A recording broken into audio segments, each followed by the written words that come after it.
Histórias antigas hoje são contadas como lenda. Dependendo do caso, as pessoas que conheceram o relato em primeira mão talvez já não estejam mais aqui para explicar exatamente como foi que tudo aconteceu. Mas e quando a história é recente? Só que ela é bizarra demais para se acreditar.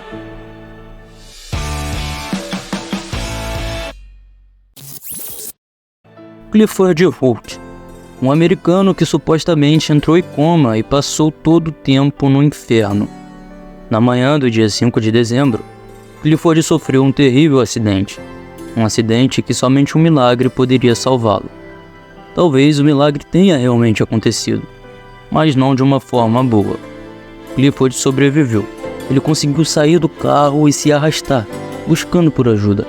E por sorte, um caminhão passou pela estrada e viu seu corpo ali, estirado ao chão. O caminhoneiro então liga para a emergência, e se não fosse por isso, o acidente teria terminado em morte. Clifford estava lutando por sua vida. Ele precisou ser forte para não morrer. Clifford estava em um coma profundo, mas o que ninguém sabia é que a sua luta não estava somente nesse plano, mas também no plano espiritual. Em uma noite, os médicos que estavam de plantão tomaram um baita susto ao ouvirem gritos de pânico e batidas nas paredes. Os barulhos vinham do quarto de Clifford, e ao chegarem, se depararam com ele completamente perturbado, com medo, perdido.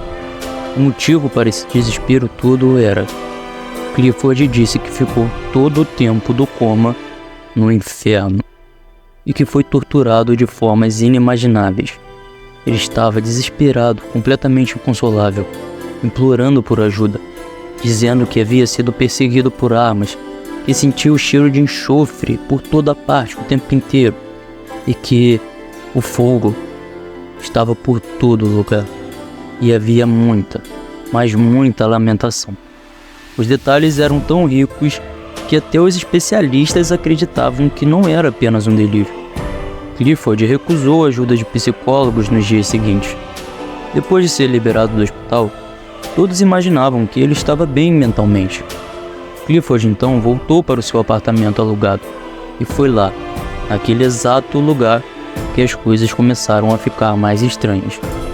Após alguns dias, os moradores do condomínio começaram a se queixar de um som vindo de um teclado do apartamento de Clifford. Um som alto e ruídos estranhos.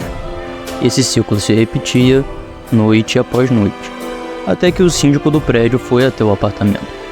Ele já sabia que havia algo errado quando Clifford não abriu a porta e não deu nenhum sinal de que estaria lá dentro.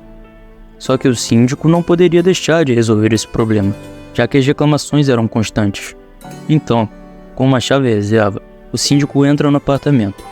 O que ele viu lá dentro foi assustador.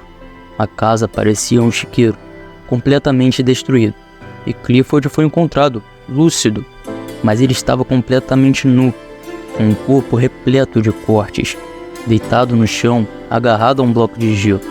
A reação do síndico foi tirar fotos para ter provas para a polícia, e foi daí que surgiu essa foto bizarra que usam para ilustrar o caso.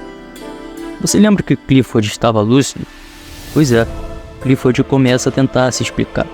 A música alta serviria para evitar que ele ouvisse as lamentações do inferno. Já o bloco de gelo era para se manter fresco, já que ele afirmava sentir o calor das trevas. A família de Clifford então não vê outra escolha, a não ser levá-lo para o hospital psiquiátrico. Durante algumas entrevistas, ele chegou a detalhar os demônios, pretos e sem rosto. Eles gritavam com ele e o queimavam, enquanto aos cortes no seu corpo, Clifford afirmou que não os fez e não sabia o que tinha acontecido. Todo o problema para desacreditar essa história é que ela era contada com tanto pavor, tanta seriedade, que até os profissionais duvidavam do diagnóstico de louco dado a Clifford. Um dos psiquiatras que o examinou relatou que toda vez em que ouvia suas histórias, sentia como se uma faca fosse enfiada no seu estômago. Esse mesmo psiquiatra um dia estava na sala ao lado da sala de Clifford, quando ouviu um som de uma risada misturada com um barulho que um ser humano não seria capaz de reproduzir. Mas, ao chegar, não havia nada e nem ninguém além de Clifford no quarto. Ao abrir a porta, o psiquiatra deu de cara com Clifford, agarrado a outro bloco de gelo, dessa vez menor, dado pelo hospital. O mesmo disse que parou de pensar que as histórias fossem mentira. Bom, não sabemos o que aconteceu com Clifford depois disso. As últimas histórias é de que ele ainda afirmava que era perseguido por demônios. Algumas pessoas dizem que ele morreu semanas depois, o que foi levado por seus parentes para uma cidade distante de tudo. Mas a história não acaba por aí. Um jornal local teria publicado uma notícia bizarra sobre aquele acidente de 1999. De acordo com o jornal, 2 pessoas morreram no acidente, e uma delas era um jovem de 17 anos chamado Clifford Holt.